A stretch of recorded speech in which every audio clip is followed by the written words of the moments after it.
Depuis 2015, Charles-Henri Nolot pratique la rotation de ses cultures. Tous les 2, 3 et 4 ans, il varie entre betteraves, colza, maïs et pois. Mais avec la réforme de la PAC, il peut être amené à effectuer une rotation de ses cultures tous les ans. Une mesure qui rend certes le sol plus fertile, mais qui s'avère compliquée à mettre en place. Sur mon exploitation qui produit du maïs semence, j'opère très souvent des découpages dans mes îlots, donc des découpages de parcelles. Et donc il se peut que sur une bande, sur un angle de champ, on puisse avoir 2 années de suite du maïs semence par exemple.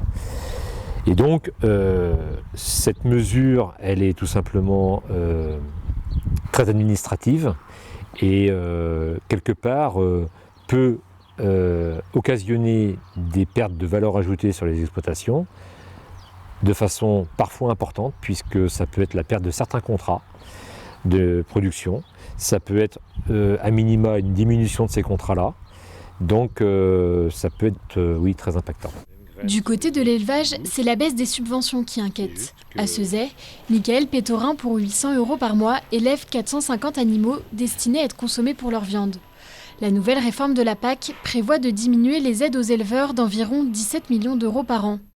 Ça va être très impactant, mais négativement, puisque la première ébauche qu'on a calculée, au jour d'aujourd'hui, on perdrait entre 13 et 15 000 € sur l'exploitation.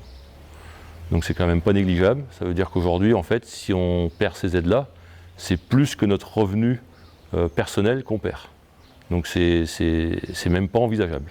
La réforme impose aussi une limitation de bovins par hectare, soit 1,4 bovins par hectare. La conséquence est majeure, car elle obligerait les éleveurs à augmenter leur surface ou à diminuer leurs troupeaux. On arriverait à se tenir à ce seuil-là aujourd'hui parce qu'on vient de reprendre une exploitation. Sinon, dans le système d'avant, sans augmentation de surface, j'étais lésé, quoi. À mon avis, il faut diminuer le troupeau, mais après, pour faire quoi? On est dans un secteur où la terre ne se prête pas forcément à la grande culture.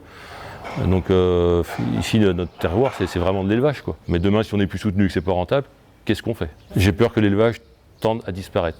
Une fois adoptée, la réforme concernera 400 000 agriculteurs français, une PAC avec beaucoup d'enjeux.